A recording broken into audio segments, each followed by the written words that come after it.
Në ato momente, vajza tyr kishte hyrë brenda dhomës dhe kishte kërkuar babait e saj të ndaloj sepse po e mbyste nënën. Ju kisha ftu me sinqeriteti më të lartë, më veç pak sekonda me dëgju që histori të personit që e buni ngjarjen makabër duke i mbyt dy persona.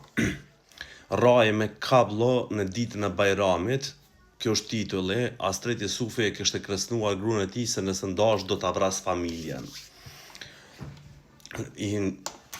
Raje me kablo kresnime se do të vras familjen para lajmërime se mbante armë në të kaluarën, Kallxo.com ka arritë që ta zbuloj detaje për ngjarjen që ishte regjistruar në mars të këtij viti, ku viktimi ishte gruaja tashme të dyshuarit kryesor për vrasjen e vllazërve Morina në Malishev.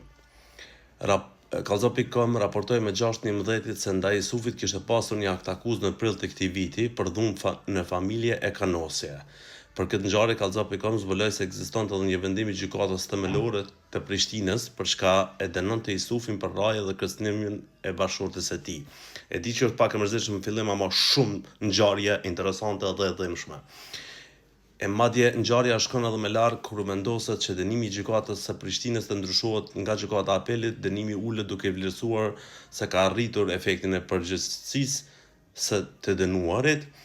Jusufi ishte dënuar nga gjykata themelore e Prishtinës me 7/4/2025 në vendimin që ka siguruar Kallxo.com jepen detajet e ngjarjes së dhunës në familje dhe kanosje ndaj bashkëshortes së tij. Dosja përshkruan se Astrid Jusufi me 30 mars 2025 rreth orës 15 edhe në të kaluarën kishte rrarë gruan e tij, kishte kresnuar që nëse ndahet nga ai do t'ia vras familjen. Ky paralajmërim është theksuar edhe në dosjen e gjykatës për vendimin që i është dhënë me burgim. E ra gruan në ditën e festës së Bajramit. Me 30 mars 2025, Astrid Jusufi sipas dosjes së gjykatës rreth orës 6 të mëngjesit, përderisa gruaja e tij kishte përgatitur drekën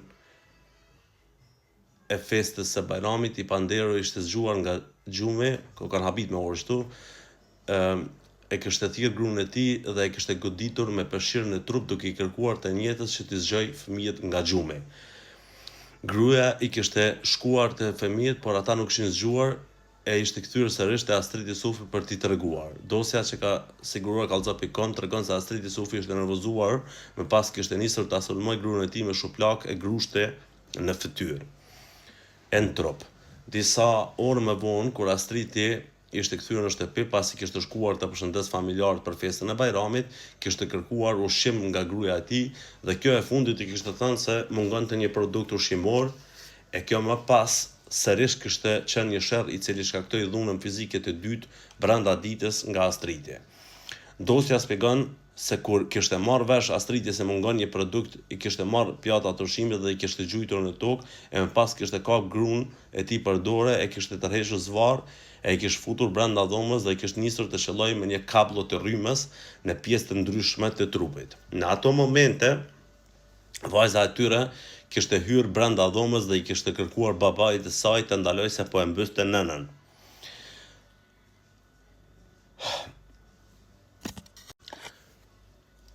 Ani pse kishte kërkesë nga vajza, dosja shpjegon se Astridi nuk kishte ndalur dhe se derisa ishte dukur e mjaftueshëm se e ka rrarë të dëmtuar në këtë rast gruan e tij dhe më pas e kishte larguar nga shtëpia. Në po të njëjtën ditë Astrid Jusufi, sipas dosjes që ka siguruar Kallxo.com, kishte kresnuar gruan e tij dhe i kishte paremëruar se nëse ndahet nga ai, do t'ia vras gjithë familjen. Ti nuk guxon mu nda me mu se komë ta vra familjen, komë ti faru krejt. Përshkruhet në kresnimin që kishte bërë Astrid Jusufi gruas së tij me 30 mars. Kjo situatë e njëjtë i kishte shkaktuar ankth, frikë dhe pasiguri në jetë. Me krejt këto veprime që Astrid Jusufi kishte kryer ndaj gruas së tij, gjykata në Prishtinë, dega në Drenast, kishte dënuar të njëjtin me burg në kozgjate prej 154 ditëve dhe 300 euro gjobë për dhunë në familje, ndërsa për kanosje ishte gjobitur me 500 euro.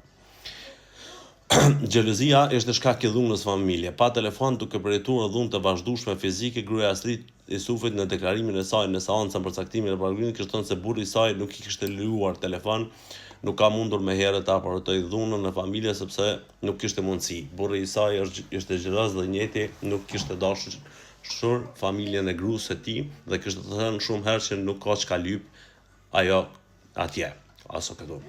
Kallxo.com zbuloi se gruaja kishte informuar organet të rendit muj me parë se burri i saj kishte një armë të cilën posedonte kohë më parë.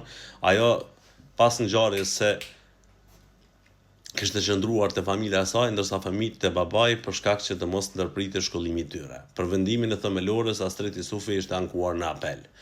Astrid Isufi ishte dënuar me rreth 5 muaj nga gjykata themelore e Prishtinës, ndërsa gjykata e apelit kishte bërë ndryshim të vendimit të shkollës së parë, duke ndryshuar kozgjatin e dënimit nga 5 në 3 muaj për rraje brutale të gruas së tij dhe kërcimit të së njëjtës. Kallxo.com zbulon se gjykata e apelit më 26/6/2025 kishte marrë vendim që ta aprovojë ankesën e mbrojtjes së Astrid Isufit.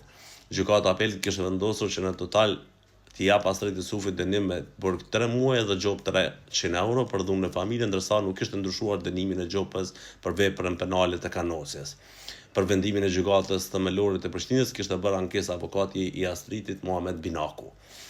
Në përgjigjen në ankesë ishte paraqititur edhe përfaqësuesi i gruas se Astridit Faik Marina, duke treguar se gruaja ishte kthyer në shtëpim përbashkë me Astridin në Komoran te fëmijët e saj me 22 prill 2025 me marrëveshjen e 2 palëve të familjes. Gjykata e apelit kishte mbajtur edhe seancën e kolegjit dhe shqyrtuar ankesën e cila nuk kishte shkelje esenciale të vendimit për ndryshimin e saj. Mbrojtësit e 2 palëve në këtë rast Astridi, nëse këto janë më shumë interesant. Astrid Isufi deri më tani dyshohet se është i dëshuar kryesor për vrasjen e 2 vëllezërve të gruas së tij në fshatin Gullocë me Alisheves. Deri më tani ende nuk janë të qarta rrethanat që e quhen deri te vrasja, por që nga policia është konfirmuar se i njëjti është plagosur po ashtu. Në vendin e ngjarjes ishin gjetur 2 armë, ndërsa për më shumë se 5 motori Isufi ishte në arreti, ndërsa u arrestua me 7/11/2025 në fshatin Ploqic. Ai aktualisht gjendet në qendrën klinike universitare të Kosovës duke marrë trajtman mjekësor, ndërsa gjendja e tij është stabile, inshallah diskret. Çka ka kush rën liritën.